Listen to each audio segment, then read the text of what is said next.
Today we have out the Bintac MCAR with a 30-inch barrel in .457 caliber, and this one has the 7,000 PSI kit installed. I'd like to give a big thank you to Tom at Bluegrass Big Bore for setting out this Bintac MCAR for me to try today. So we're back out with another Bintac MCAR. This one's a little bit different than the last one I had out. First things first, we're using the Great Kami moderator. When I first got this, I figured it would have M18 threads on it, but this one I think is an M23x1, same as the Zeus 72 caliber. So when I went to install the Emperor and the extension tube on it, it was not gonna fit, but thankfully we have the Great Kami, and I feel like it's pretty similar to the Emperor and the extension tube, so it quieted things down a pretty good amount. This one's in .457 caliber like the last time, except now instead of a 38-inch barrel, this one is a 30-inch barrel.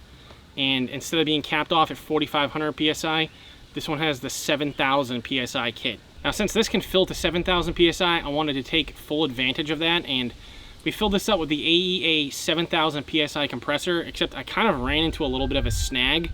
For some reason, the compressor stopped filling at 6,000 PSI, so instead of 7,000 PSI, we're capped off at about 6,000 right now. I'm trying to figure what's going on with that, but right now we're just stuck at 6,000 PSI. So for the time being, I'll get you some efficiency numbers, how many shots we get, velocity, all that good stuff until we hit the regulator pressure. Now this regulator is set up at around 3,500 PSI, I believe. And one issue that I had when I was testing this out off camera is that the recharge time on the regulator was very long. I was taking some shots, they were around 1,000 FPS, and then the follow-up shot, which would have been, I'd say within about 5 seconds, was down to about 700 feet per second. Now, I wasn't at full pressure in my transfer tank, so maybe that was part of the issue. I'm gonna keep an eye on that, see if we're gonna run into some recharge issues. But I'll also have this under a chronograph, so if there is an issue, you'll see the difference in the FPS. I have some .457 300 grain slugs from Mr. Hollow Point we're gonna be trying out.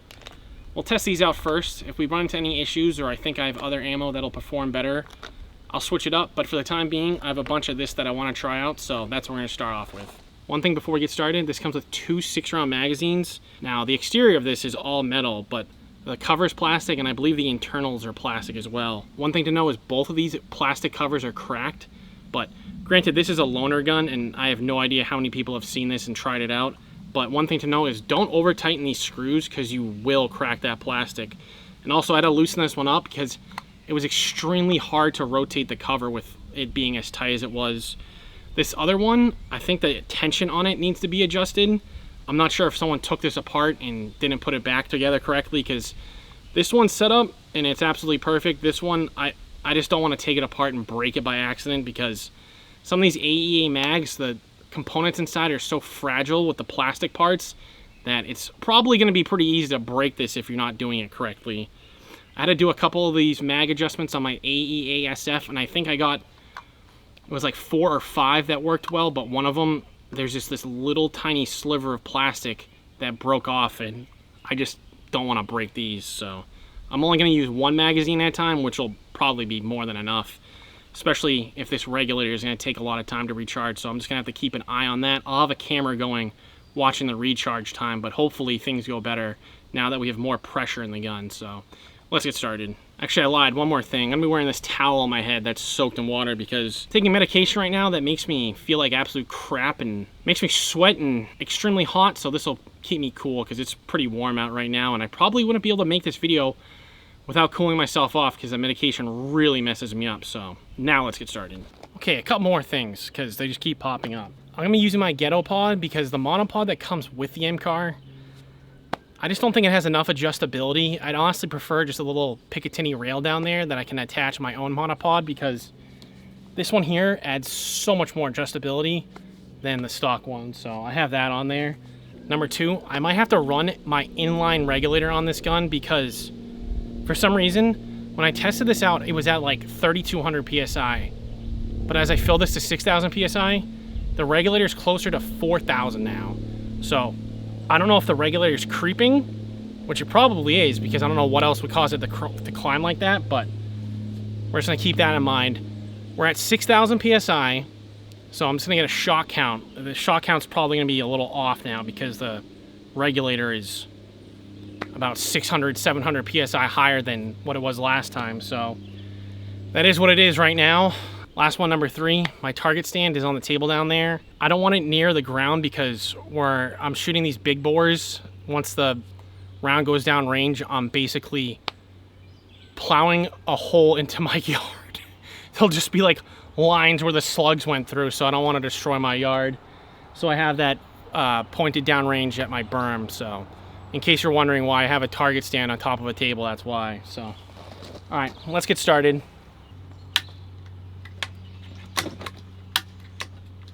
That was weird. All right, let's get some chronograph numbers. I'll try and sight in really quick and we'll go from there. I'm gonna have to get up and just check the regulator every time. I'll have it on video, but I wanna just visually inspect as well.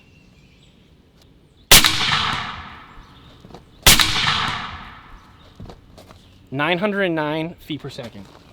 We went from 6,000 to about 5,800 PSI on one shot. Interesting thing to note, the regulator is at 3,000 PSI right now, so I think this thing might have a regulator creep. But for right now, it's stable at 3,000. Let's see what we get for the next shot. 858 feet per second.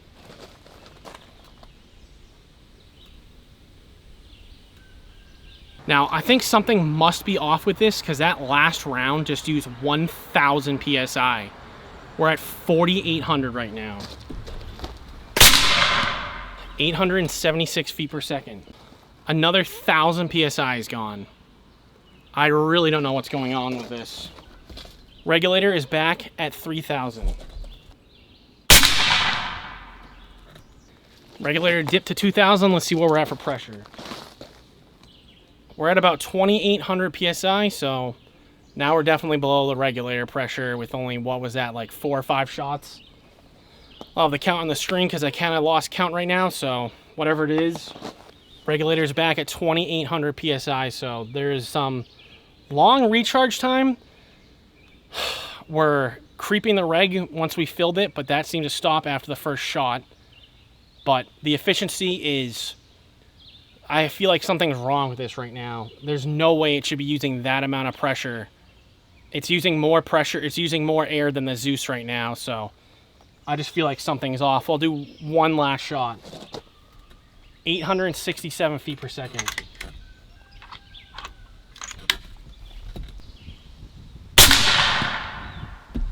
.850 feet per second.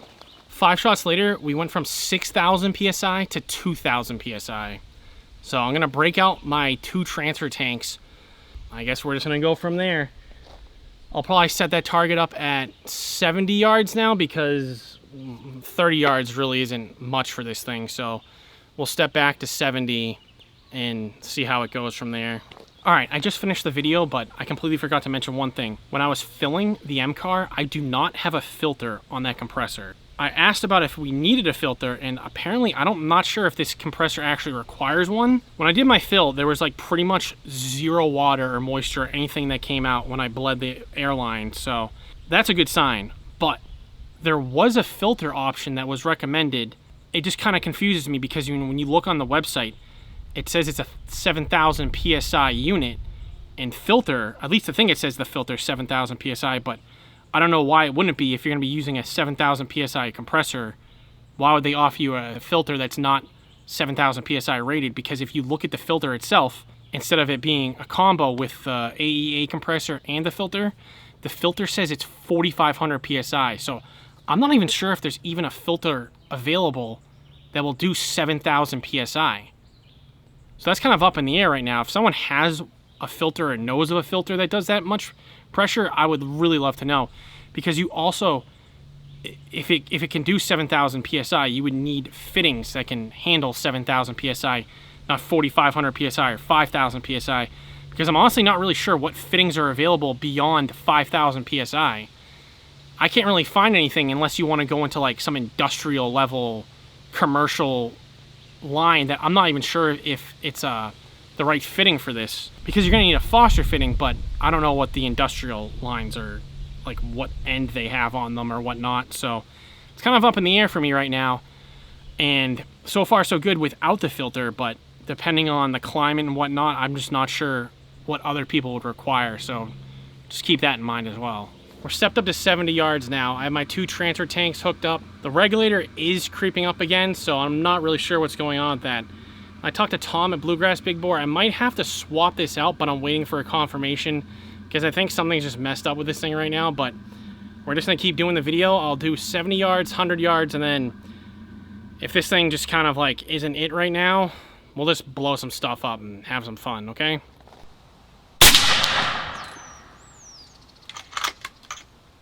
Now with that shot, I could feel there was an insane amount of recoil difference.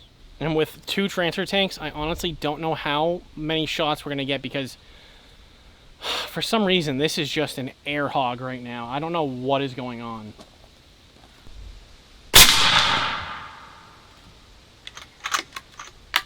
And I will be editing this down because the recharge times are like 15 plus seconds right now. I don't know what's going on with that either.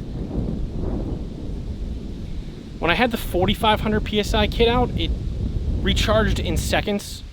I was only able to single feed because I didn't have a magazine, but it was not doing this. I could single feed pretty quick, but if you're trying to do a follow-up shot with a magazine fed option, it's just not possible right now.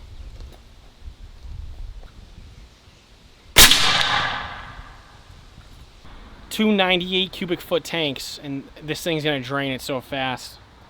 All right, I adjust the sight a little bit. I'm gonna go for that top middle headshot.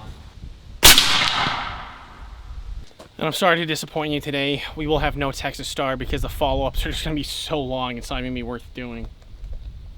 Although, I kind of do want to take out my dueling tree after this, so maybe we'll put some shots down range and do that after I'm done at 70.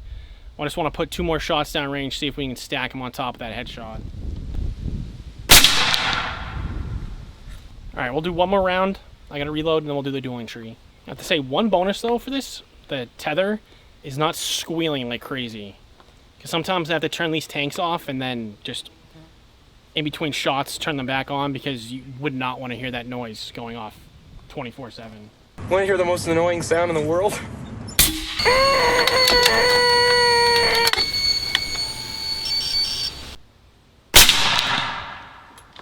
I'm not sure if this ammo is just not it right now or if the gun's part of the problem, but this ammo's not that great at 70 yards.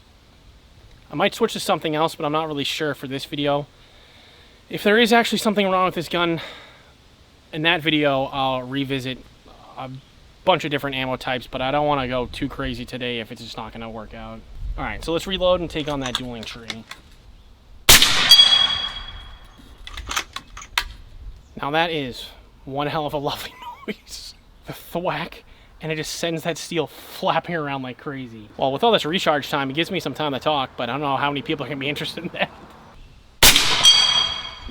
Now, I actually take it back. I think when I go to 100 yards, I might swap out this ammo for my Griffin 300 grain boat tails.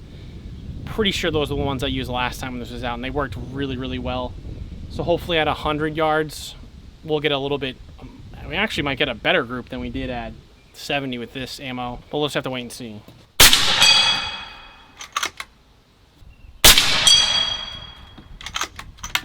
One more round, and we're going to turn those all pink. Then we'll move on to 100. Alright, that's wrapped up. Let me go grab that other ammo and we'll move to 100.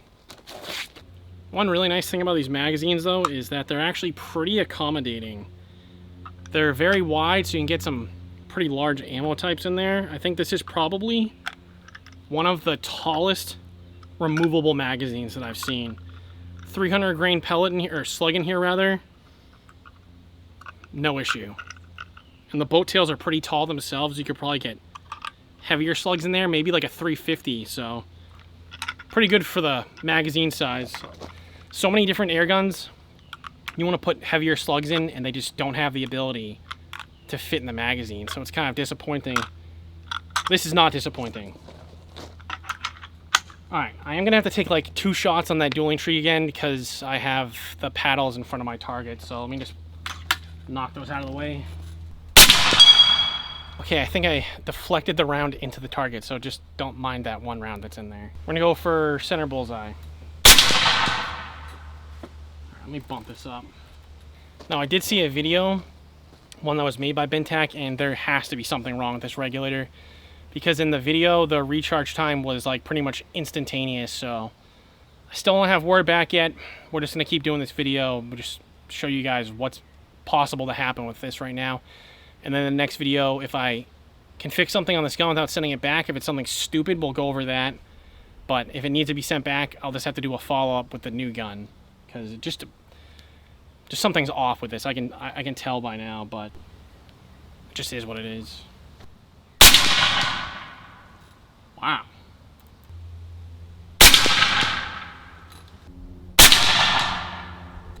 Alright, let's follow up. We're going to do top, middle headshot.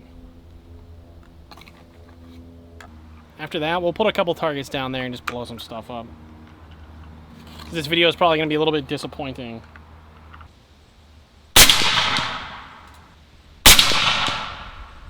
I just cannot believe I'm barely adjusting this and the drop is insane.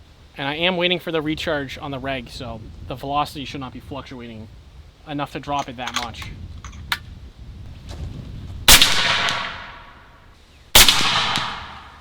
Okay, I'm honestly not sure what's really going on with this. I don't think it's the ammo. I think maybe the gun's just...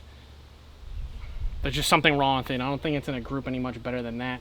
Seems to be pretty wild all over the place at 100 yards. So maybe we'll just go to 70 and just hit some targets and just wrap the video up.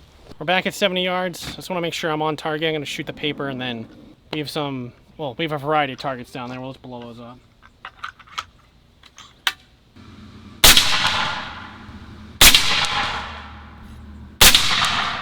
Okay, that should be good enough.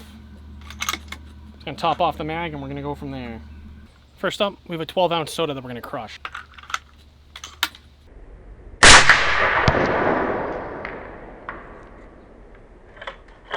People got so upset when I shot Dr. Pepper, so now we have an off-brand Dr. Thunder 2-liter that we're going to blow up.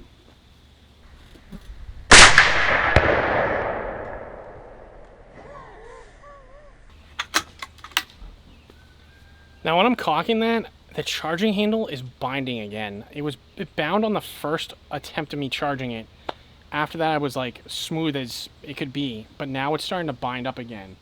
Just wondering if someone like beat the crap out of this gun. Because this is a loaner, so I have no idea how many hands it's passed through. So we got watermelons. We got one normal one and then one really funky, moldy one. Aim for the bunghole. I was a little bit to the right of the bunghole. We'll have to finish that off.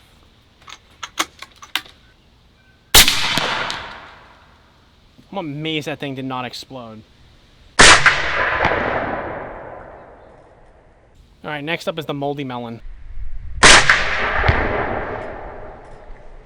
That thing evaporated, but it was probably just like mush inside. Up next, we got a brick down there. We're going to blow that thing up, and then we have a solid cement block. We're going to see how many rounds it takes to get to the center of the cement block. Kind of like a Tootsie Roll Pop, but with lead at like 900 feet per second.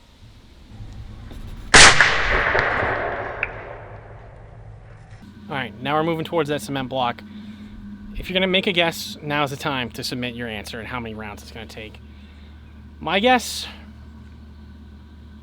3 rounds. 1, 2. Damn, it only took 2. I got one more round in the magazine. I'm just going to put one more round and see if I can split it in half again or just knock it over. Alright, that's just begging the question. We gotta put one more in. Alright, this thing is a concrete splitter. So that's gonna wrap up today's video. We're gonna figure out what's wrong with this MCAR. If it needs to get sent back in, it's gonna get sent back in. We're gonna get a replacement probably. I'm not sure which caliber. It might be 457 still. But there's also, what is there, 50, 51, 58 caliber. So maybe it'll be one of those.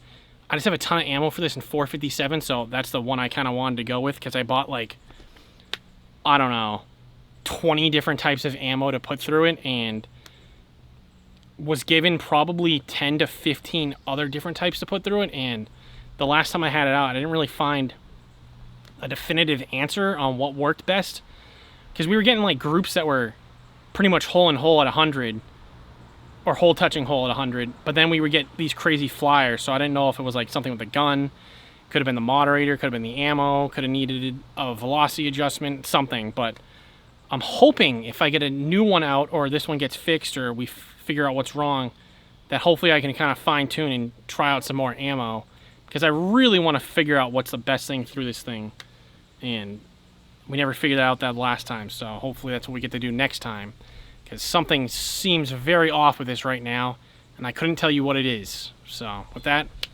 I'll see you.